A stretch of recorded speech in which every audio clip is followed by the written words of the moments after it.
반갑습니다. 반갑습니다. 네, 반갑습니다. 그 올해 아마 코로나 때문에 밖에 못 나가다 보니까 인터넷을 더 많이 보게 된 것 같긴 한데 올해 초에 인터넷을 달군 컨텐츠 하나가 있었어요. 뭐냐면 일명 관짝소년단이라 그래가지고 기억하세요? 혹시 이 검은 옷 입고 선글라스 낀 흑인 분들께서 이러면서 춤추시는 거 있어요. 똑같아요. 제가 지금 잘하고 있어요. 검색해 보세요. 관짝소년단이라고.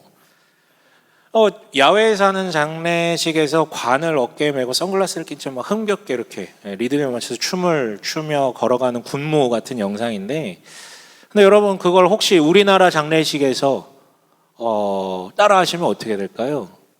그 관짝에 당신이 들어갈 수도 있죠. 그렇죠? 큰일 납니다. 이건 누구 한 명 죽어납니다. 그런데 왜 그 사람들은 그거를 했냐? 그게 가능했냐? 이게 실제 장례식이거든요, 그게. 왜냐하면 그들의 장례식 문화가 그런 축제 형식이었기 때문이에요.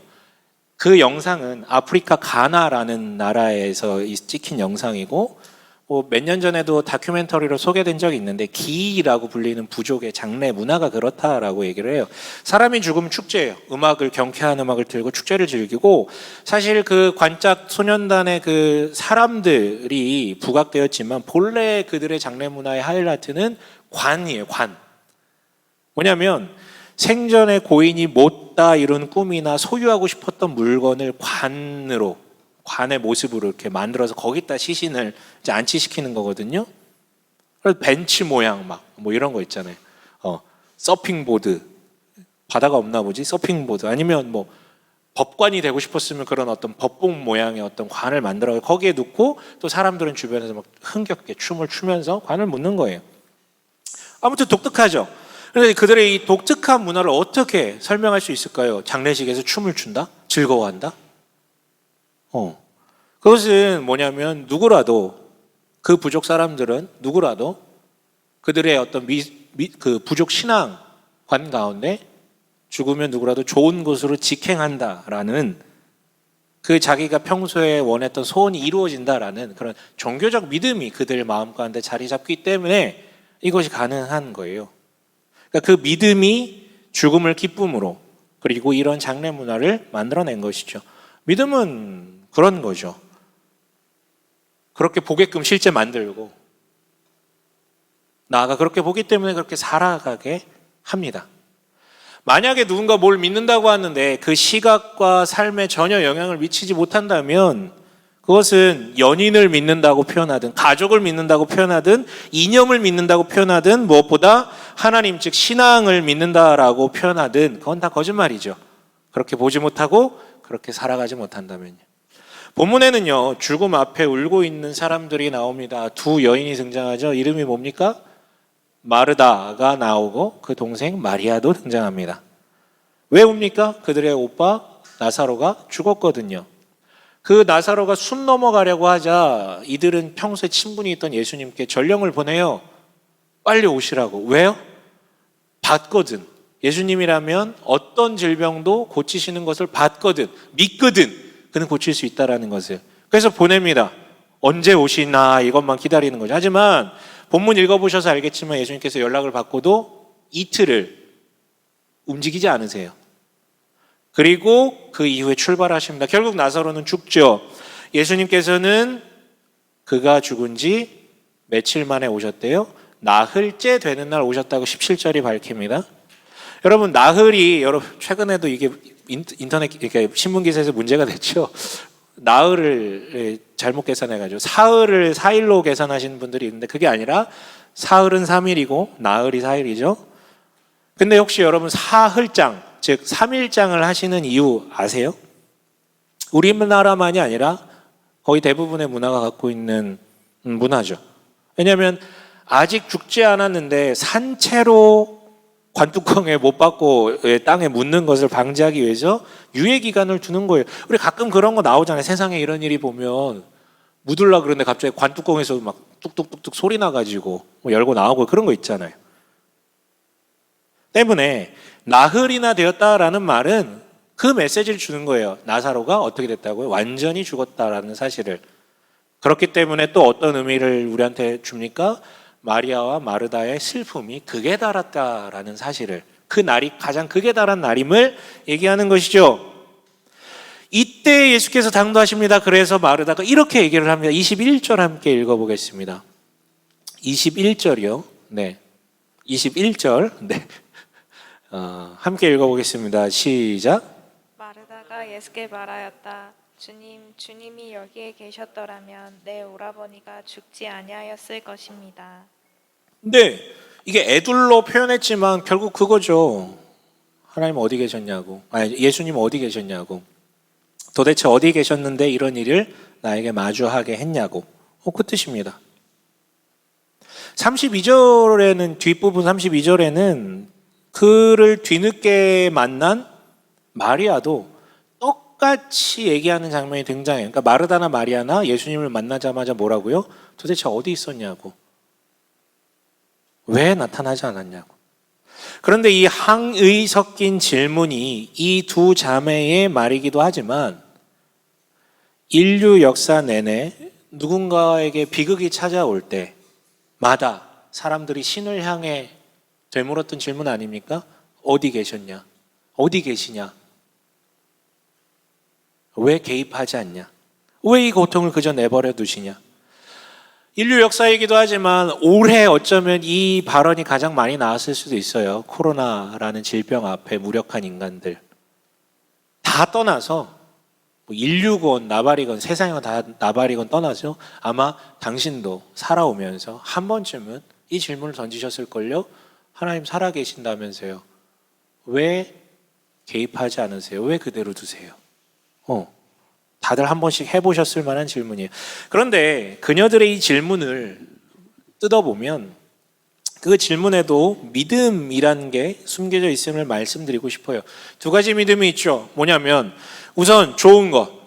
우선 예수라면 아무리 죽을 병이라도 반드시 살릴 수 있다라는 믿음이 있어요. 좋은 거죠. 하지만 이미 죽은 자는 그 누구라도 살릴 수 없다라는 믿음도 전제되어 있는 질문이었어요. 또한 믿습니다. 여기에 계셨더라면이라는 말을 통해서 예수께서 그 자리에 여기에 있었다면 반드시 치유할 수 있음을 믿어요. 하지만 동시에 여기가 아닌 거기 있다면 치유할 수 없다라는 믿음도 있는 거죠. 즉 예수의 능력은 이 자리에서만 통용된다라는 믿음이요. 이것도 믿음이죠, 여러분. 그래서 이런 맥락을 극단으로 몰고 가면 우리는 예수님과 사사건건 충돌했던 바리새인들을 떠올릴 수 있어요. 바리새인들도 여러분 굉장히 믿었습니다. 확신에 차 있었어요. 구약 내용, 특히 율법, 이 율법 내용을 문자 그대로 지켜야 하나님의 의가 자기에게 있고 그러할 때 구원이라는 게, 복이라는 게 있다라는 확고한 믿음이 있어서 율법을 세세하게 문자 그대로 지키려고 했어요. 그런데 예수님은 하나님이 주신 율법을 믿었지만 그 주신 의미를 되새기며, 즉 하나님을 사랑하고 이웃을 사랑하기 위해서 자기 현재에 맞게 율법 문구를 조금씩 수정해 가면서 가르치셨고 그거 그대로 사셨거든요. 그런데 바리새인들 눈에 볼 땐 그게 이단이었어요. 그건 잘못된 믿음이라는 것이죠. 그래서 그 잘못된 믿음으로 하나님 본인을, 하나님의 일을, 하나님 나라를 박해하고 방해할 수 있었던 게 이 얘기입니다. 즉 믿음 전쟁 얘기예요. 그러니까 무엇을 믿느냐에 따라서, 물론 무엇을 믿느냐를 넘어서 그것을 얼마나 드러내느냐의 차이겠지만 믿음 전쟁이에요. 물론 그녀들이 바리새인들만큼 정도는 아니었지만 반쪽뿐이었어요. 그녀들의 믿음은. 그래서 예수님께서 그 마르다의 이야기에 이렇게 반응하시죠. 23절에 뭐라고 합니까? 네 오라비가 다시 살아나리라 라고 얘기를 합니다. 그러자 마르다는 역시 자기가 이미 갖고 있던 믿음에 근거하여 마지막 부활 때 우리 오라비 다시 살아날 거 나 믿습니다 라고 반응하죠. 그러자 예수님께서 또 수정하시는 게 그 유명한 이 25절 26절에 함께 읽어볼까요? 25, 26절이요. 함께 읽겠습니다. 시작. 마르다에게 말씀하셨다. 나는 부활이요 생명이니 나를 믿는 사람은 죽어도 살고 살아서 나를 믿는 사람은 영원히 죽지 아니할 것이다. 내가 이것을 믿느냐? 네. 방금 어떤 분이 성경을 잘 읽어주셨는데 이게 밥을 안 드셨나 봐요. 불쌍하게 여기서 밥 좀 사주세요. 네. 아무튼 이거 너무 유명한 말씀이잖아요. 이렇게 얘기를 하셨으면 일단락이 돼야 되는데 그러자 마르다가 또 자기 믿음으로 이 발언을 이해하고 응수합니다. 27절에 뭐라고 합니까? 함께 읽습니다.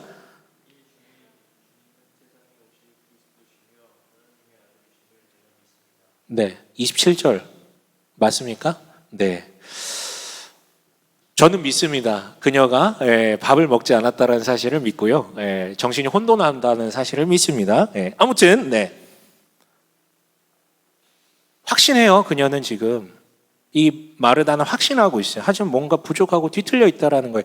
더 큰 문제는 뭐냐면 뭐 뒤틀리든 좀 잘못됐든 상관없어요. 그로 인해서 현실을 기쁨으로 즐겁게 능력 있게 살면 되는 건데 이런 믿음이 지금 이 슬픈 현실 앞에 아무 능력이 무능력하다라는 거예요. 차라리 아까 처음에 말했던 그 기 부족 있잖아요. 장례식에서 관짝 소년들이 춤추는 애들, 그 사람들의 토속 신앙이 더 의미 있는 것 아닙니까? 그들은 슬프지 않아요. 오히려 죽음이 기쁘니까. 현실에라도 기쁨을 주니까. 하지만 마르다는 슬픔에 젖어 있고 나아가 누군가를 원망하게 만듭니다. 그 누군가가 누구입니까? 예수님이에요. 왜 이 자리에 계시지 않았습니까? 여러분, 여기서 돌아봅시다. 믿음이란 무엇입니까? 믿음의 내용에 대해서는 제가 아브라함을 통해서 많이 얘기를 했는데 오늘은 믿음의 구도라는 것에 대해서 한번 짚고 넘어갔으면 좋겠어요. 여러분, 믿음은 간절히 붙잡는 게 아니죠. 너무 많은 오해가 있어요. 강하게 붙잡는 것을 믿음이라고 생각을 해요. 아니요, 믿음은 내가 강하게 붙잡는 건 그건 나중 얘기고요. 바른 사실을 기반으로 할 때 그걸 믿음이라고 합니다. 즉 진리요, 진리. 누구도 흔들 수 없는 진리. 여러분, 여기 계셨더라면이라고 믿고 발언하는 자와 어디에나 계시다라고 분명히 믿고 살아가는 자는 전혀 다릅니다. 천국, 즉 하나님 나라가 죽어서야 가는 곳이라고 믿는 자와 지금 여기에도 이루어지고 있다라고 믿는 자는 전혀 다릅니다. 나는 세례 받았고 신앙 고백하기 때문에 구원이 있다. 그래서 천국 가서 그 좋은 것들을 누릴 것이다 라고 믿는 자와 성경이 말하는 대로 지금 성령 하나님께서 나와 함께 하시면서 동시에 하나님 나라를 지금 누리게 만들 수 있는 가족 공동체가 내 옆에 있다. 하나님이 주셨다라고 믿는 자는 전혀 다르게 바라보고 살아간다라는 것이죠. 성경은 개인을 얘기한 적이 없는데 우리는 개인만 보고 살아갑니다. 성경은 지금을 얘기하는데 우리는 나중에 죽고 난 뒤에만을 얘기합니다. 이건 전혀 다른 것이죠. 여러분, 부족하게 알고 있다면, 그러니까 좀만 이렇게 한 반도 부족하게 알고 있다면, 심지어 뭔가 잘못 알고 있다면, 성경은 복된 소식을 얘기하고 있는데, 나중뿐만 아니라 지금에도 복된 소식을 이야기하고 있는데도 불구하고 그 앞에서 그걸 믿는다고 하면서도 슬픔과 원망이 지배할 수밖에 없습니다. 현실에 소망이 없으니까요. 또 제대로 모르거나 잘못 알고 있는 이런 삶을 산다면 너무 안타까운 것 같아요. 타인과 세상 탓을 할 수밖에 없으니까요. 그래서 이런 분들도 안타까워요. 기대가 사라진 사람들이에요. 고작 그거 가지고 믿어봤는데 별거 없더라. 나도 해봤어. 근데 별거 없더라. 라고 생각하면 기대가 없어진 사람들이에요. 여러분, 제가 모태신앙으로 39년 교회밥을 먹었고 목사 한 수 받은 지 10년이 넘었네요. 하지만 여전히 성경을 마주하면 하나님에 대한 새로운 이해가 생기고 그것이 저의 삶을 조정해 나간다라는 것을 느낍니다. 목사 한 수 받은 지 10년이 넘었는데도 여전히 조정받는다라는 것을 느껴요. 물론 그것은 새로운 하나님의 면모, 새로운 하나님의 일하심에 대한 면모를 깨달았기 때문이기도 하지만 한 해 한 해 나이가 들수록 저의 경험도 누적되다 보니까 시각이 바뀌잖아요. 내 달라진 시각으로 예전에는 정면에서 봤는데 이제는 측면에서도 볼 수 있는 시각이 생겨요. 그래서 이제는 조금 새롭게 보이는 관점도 있어요. 이건 저희가 죽을 때까지 이어지겠죠. 그것 역시도 놀라운 경험이거든요. 그런데 기대가 사라지다니요. 우리네 기독교 신앙은 하나님은 그렇게 기대가 사라질 정도로 얄팍하신 분이 아닙니다. 여러분, 물론 사실에 근거해서 출발하는 것, 즉 바르게 알더라도 그게 믿음의 구도를 설명하는 전부는 아니에요. 왜냐하면 그 사실을 인정하더라도 그 사실이 내 안에 들어와 나에게 진실이 돼야지, 그래야지 그게 믿음이거든요. 네, 사실이 저 밖에 머무는 것이 아니라 내 안에 머물러야 되는 거예요. 마르다의 믿음의 내용은 반쪽이었어요. 그러나 지금 그 상황을 보면 그조차도 자기 마음 가운데 정중앙에 머물고 있지는 않은 것 같아요. 여러분, 이런 비유는 어떨까요? 우리는 누군가를 군대에 보낼 때 슬퍼하는 부분이 있죠. 하지만 절망하거나 그를 강제로 징집한 나라를 원망하지는 않습니다. 왜 그렇습니까? 우리는 현실을 알고 있기 때문이죠. 어떤 현실이요? 우리는 분명히 적군과 대적하고 이렇게 대치하고 있는 상황이라는 것에 대한 동의가 있기 때문에 강제 짐직하는 것에 대해서 막 비난하거나 분노하지 않아요. 동시에 또 원망하지 않는 이유는 반드시 만료가 되면, 그 기한이 차면 돌아온다는 걸 알고 있기 때문에 슬프지만 절망하거나 원망하지 않습니다. 마찬가지죠. 분명히 부활하여 만날 것을 믿는다라고 말하는 마르다의 고백과 슬픔과 원망에만 젖어 있는 그녀의 행태는 반쪽짜리 믿음조차 그 가슴팍 안에 머물고 있지 못하다라는 그런 반증이에요. 즉 그녀의 믿음이 지금의 이 상황과 이 상황을 해석할 아무 영향력이 없다라는 것이죠. 마찬가지로 여러분, 우리는 예수님이 십자가에 내 죄를 위해 다시 달려 돌아가시고 대속하시고 부활하신 것을 믿습니다. 그런데 여러분에게 물어볼게요. 그 사실이 지금의 나와 무슨 관련이 있으세요? 내가 신앙을 갖는다는 것, 신앙적으로 산다라는 것, 나의 신앙이 나의 삶에, 나의 생명에 어떤 영향력을 미치고 주고 있느냐, 그 말이에요. 그래서 우리 다시 한번 읽어봅시다. 우리 25절, 26절 말씀 우리 마음 가운데 좀 깊게 새겼으면 좋겠는데 함께 읽어볼게요. 시작. 예수께서 마르다에게 말씀하셨다. 나는 부활이요 생명이니 나를 믿는 사람은 죽어도 살고 살아서 나를 믿는 사람은 영원히 죽지 아니할 것이다. 내가 이것을 믿느냐? 네, 네가 이것을 믿느냐? 이 예수님의 질문이에요. 여러분 믿으십니까? 우리는 믿고 있습니까? 분명히 믿으세요. 그래서 나는 오늘 생명이고 부활이신 그 주님을 의지하며 살아가고 있습니까? 아니면 내 눈에 보이는 그 현실에 매몰되어서 세상이 말하는, 세상이 나한테 주는 그 믿음에 지배당하여 살아가고 있습니까? 그런데 지금 이 예수님과 티키타카하고 있는 이 마르다만의 문제가 아니었음이 뒤이어 드러나죠. 33절 한번 읽어볼게요. 함께 읽겠습니다. 시작.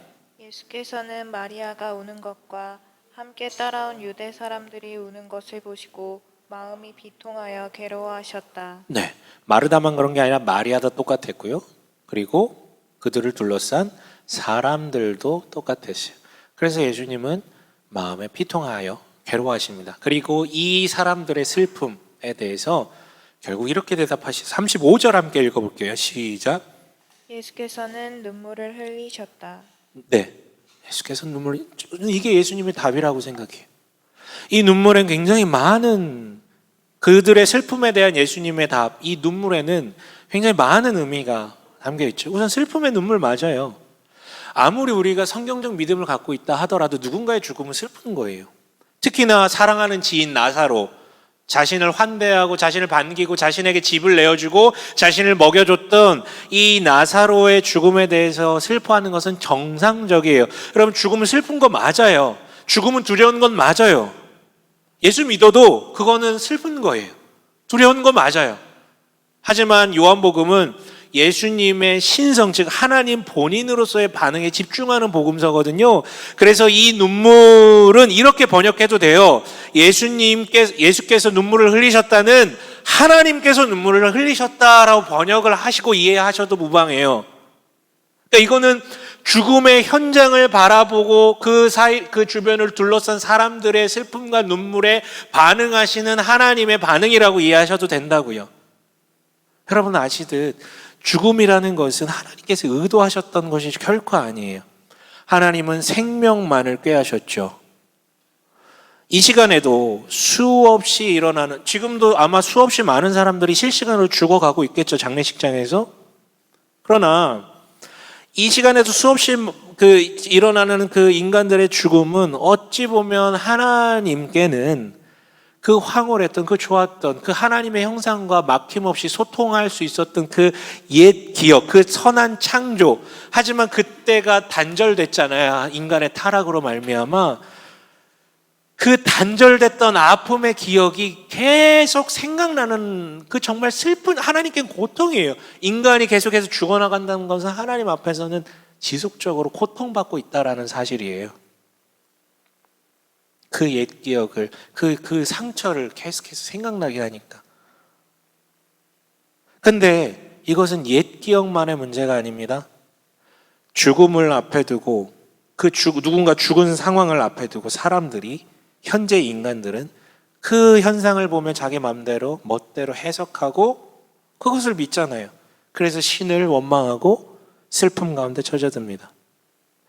그래서 사람들은요, 죽음을 잊기 위해서, 죽음을 극복하기 위해서 수없이 많은 시도를 합니다.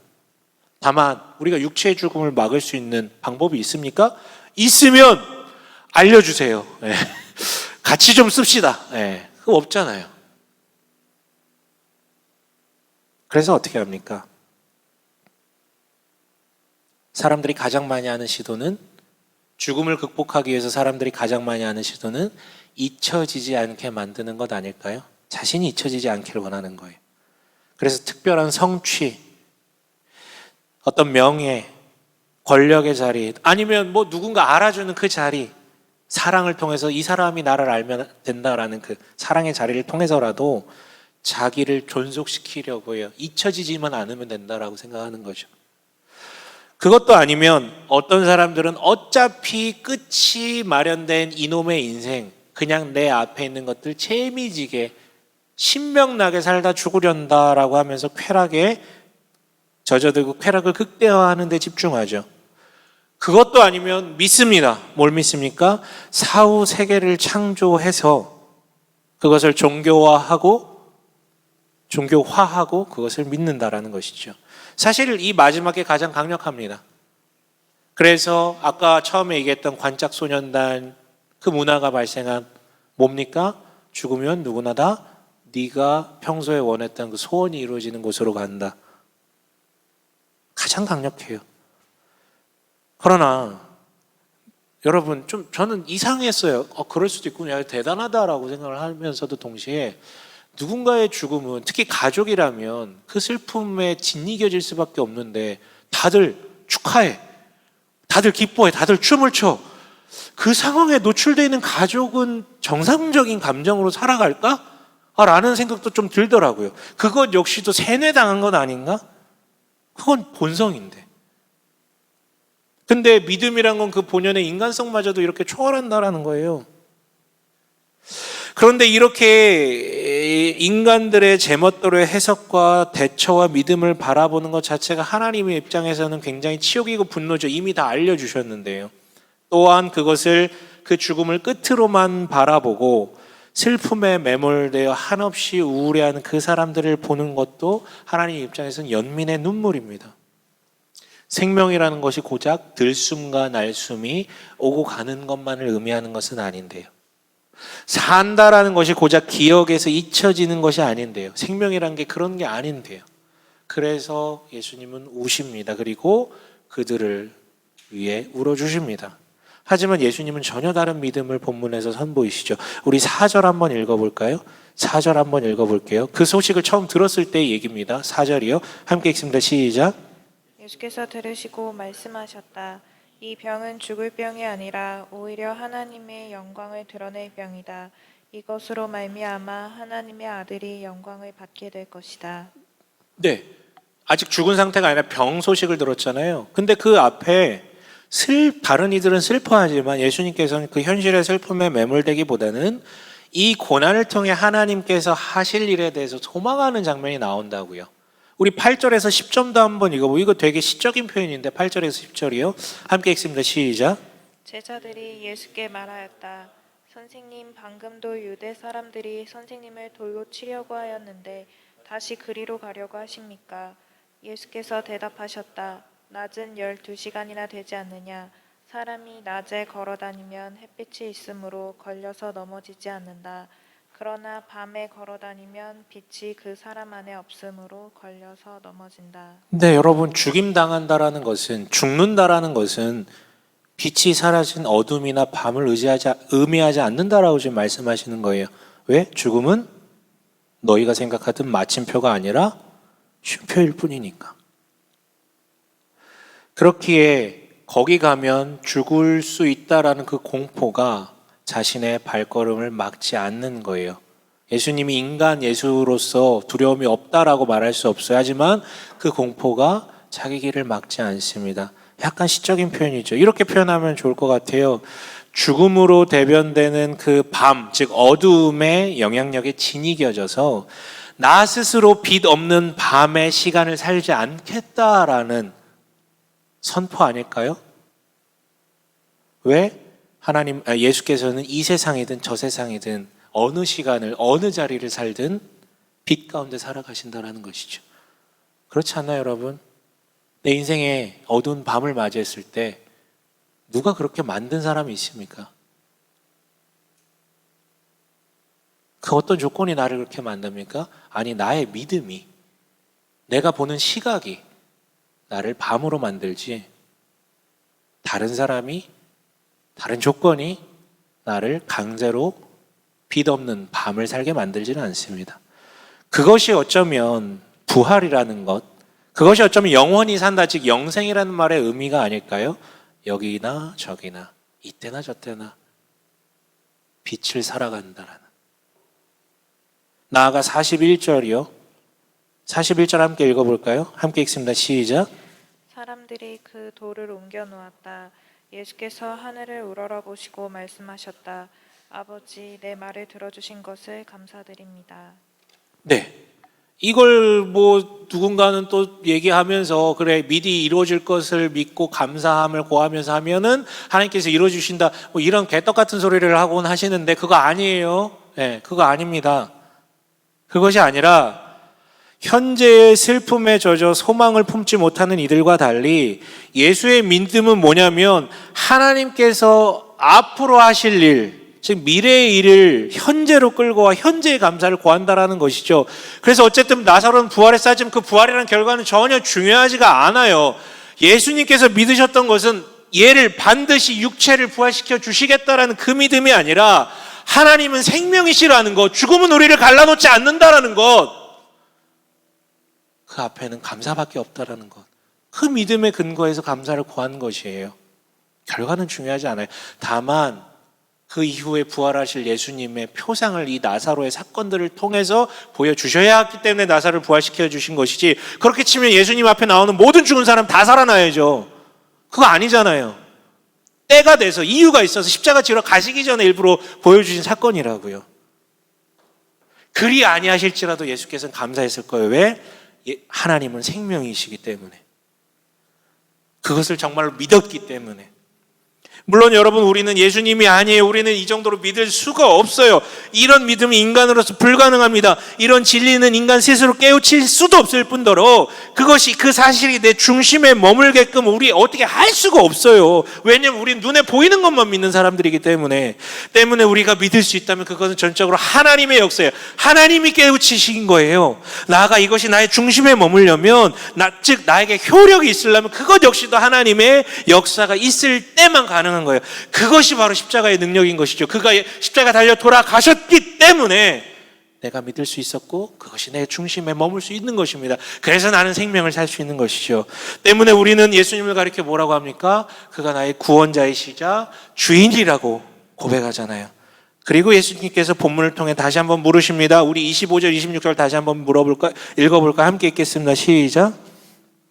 25절 26절이 함께 읽습니다. 시작. 예수께서 마르다에게 말씀하셨다. 나는 부활이요 생명이니 나를 믿는 사람은 죽어도 살고 살아서 나를 믿는 사람은 영원히 죽지 아니할 것이다. 네가 이것을 믿느냐? 네가 이것을 믿느냐? 여러분 진정 믿고 계십니까? 여러분 다행인 건 마르다와 마리아가 있었는데 그 마리아, 동생 마리아가 이 부활 사건을 바라보고 또 그 죽음을 바라보는 예수님의 의연한 자세와 가르침을 듣고 난 뒤 엄청난 전환을 이루어요. 그래서 정말 믿어요. 그리고 그 믿는 대로, 보이는 대로 살아갑니다. 그 결과가 12장에 나오는데 12장 3절. 너무 우리 잘 아는 사건이에요. 12장 3절 함께 읽어보겠습니다. 시작. 그때 마리아가 매우 값진 순 나드 향유 한 근을 가져다가 예수의 발에 붓고 자기 머리털로 그 발을 닦았다. 온 집안에 향유 냄새가 가득 찼다. 네. 향유는 한 여성을 고귀한 여성이다라는 것을 드러내는 아주 귀한 상징물이에요. 여성으로서. 근데 그것을 어떻게 해요? 나드 한 건이라는 건 어마어마한 양이에요. 그걸 갖다가 예수님 발 앞에 부어버립니다. 인위적으로 만들어낸 향기가 자기 영혼과 자기 존재의 향기를 보증하지 않기 때문에, 그리고 자기 존재의 향기는 누가 보증하기 때문에? 예수님이, 그리고 그가 가르쳐 주신 진리가 보증하기 때문에. 마치 자기 신을 고귀하게 만든다던 그 돈이 예수님 앞에 아무 의미가 없음을 깨달은 삭개오가 모든 돈을 다 나누어져 버렸던 그 사건처럼, 아니면 자신의 이 직위, 위치가, 자기의 직업이 자신을 의미 있게 만들다라고 여기었었는데 예수님을 만나고 그 자리를 뛰쳐나와 예수님을 따랐던 세리, 레위처럼, 그런 비슷한 구도이죠. 네, 진정 나를 고귀하게 복되게 만드는 것은 그런 게 아니라 예수님 즉 그가 말한 진리임을 믿었기 때문입니다. 또한 이 발을 닦는 행위는 주인에게 종이 하는 행위였어요. 그래서 나중에 예수님께서 제자들의 발을 닦으시니까 난리가 난 거잖아요. 종이 하는 짓인데, 종이 주인에게 하는 짓인데. 근데 지금 마리아가, 이 여성이 지금 이거를 하고 있는 거예요. 즉 주인이라는 고백이죠. 나는 종이고.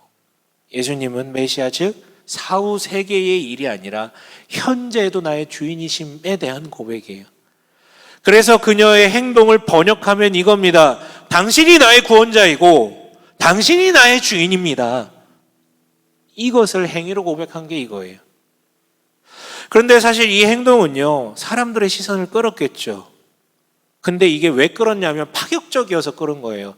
독특하게 됐지만 파격적이에요. 왜냐하면 당대 문화 코드로 보면 이거 한 여인이 발을, 그리고 머리카락으로 닦는 것, 이거 이 창녀가 남성을 유혹하려는 행위로 해석될 수 있는, 그 당대 문화에 의하면 그런 행동이었거든요. 오해받을 만해요. 그러나 마리아는 사람들이 뭐라 하든 어떻게 보든 전혀 신경 쓰지 않습니다. 왜요? 나의 구원자이자 주님은, 이 주인은 이분뿐이니까요. 당신들이 아니라 이분뿐이니까. 여러분, 우리 살면서 참 눈치 많이 보죠? 눈치 안 본다고 말하는 사람도 뭔가의 눈치는 보더라고요. 왜? 입으로는 난 자유하다라고 얘기를 하는데 실상은 우리 스스로 주인됨을 넘기는 거예요. 그 사람이든 그 물건이든 그 관계든 눈에 보이지 않는 이런 죽음 같은 것이든 넘기는 거예요. 자유하다고 말을 하는데 그건 제도로서 보장된 자유인지는 모르겠지만 자유하지 않아요. 인간은요. 눈치 많이 봐요. 사장님, 주인님이죠. 솔직히 보면 주인님이죠. 두려워서 말도 못 하잖아요. 그 앞에서. 네. 물론 이 말이 무례해도 된다라는 말은 아니에요. 다만 누구나 나를 어둠 속에 밤의 시간에 살게 할 수 없다라는 데에서 비롯된 당당함이죠. 이게 당당함 아닙니까? 세상에 나의 주인은 없고 오직 주님만이 나의 주인이시다라는 당당함이요. 여러분, 말씀 마칠게요. 오늘 굉장히 원론적인 얘기를 나누었어요. 믿음이란 무엇인가? 근데 여러분, 원론적인 얘기 말고 구체적인 얘기 할 수 있어요. 성경에는 믿음으로 살아간다는 게 도대체 내 삶 속에서 어떻게 살아가는 것인지 구체적으로 얘기하는 것들이 은근히 있어요. 저 역시 그거에 근거해서 이 시대를 살아가는 우리에게 구체적으로 이렇게 살아야 합니다. 이번 주에 이렇게 사십시오 라고 할 수도 있죠. 그러나 성경 전반에 더 훨씬 많은 부분을 더 명확하게 얘기하시는 부분은 하나님이 어떤 분이신지, 그리고 그가 어떤 일을 하셨고 무슨 일을 하시겠다 약속하신 것인지, 즉 본인이 어떤 분인지를 소개하는 내용이 절대 다수예요. 왜냐하면 이 사실을 믿을 때에만 비로소 보이게 되는 것이고, 그 사실을 믿을 때만 비로소 누가 시켜서 강제적으로 하는 것이 아니라 진정성을 가지고 살게 되기 때문이요. 이 사실을 믿을 때만 비로소 자신에게만 보이는, 하나님께서 자신에게만 보이시는 것들이 보이기 때문이죠. 자, 그렇다면 처음에 마르다와 마리아가 예수님께 던졌던 그 질문, 사람들이 계속해서 인류 역사를 통해 계속해서 던졌던 그 질문에 대한 답을 하고 마무리하겠습니다. 네. 왜 이 고통을 그저 내버려 두십니까? 왜 하나님께서는 개입하셔서 이 고통을 멈추지 않으십니까? 라는 그 질문, 그 대답이 성경 전반을 통해 이미 정리돼서 대답이 기록되어 있어요. 우선 그걸 보세요. 그런데 우리가 이 사실을 정말로 분명히 믿는다면, 이게 중요해요. 분명히 정말로 믿는다면 아마도 그 항의성 질문 앞에 눈물을 흘리고 계신 그 하나님의 눈물이 보일 거라는 것이죠. 그럼에도 불구하고 끝내 생명으로, 밤이 아니라 빛을 살아가게 하시려고 그 생명으로 인도하시는 하나님의 열심이 보일 거라는 거예요. 그걸 믿는다면. 여러분, 그 믿음이 우리의 현재를 지배하기를 원합니다. 그리고 그 믿음이 우리의 현재를 위로하기를 원하고, 그 믿음이 우리의 현재에 권면하기를 원하고, 바로 또한 미래의 소망을 품고 오늘을 사는 이유가 되기를 간절히 주님의 이름으로 축원합니다.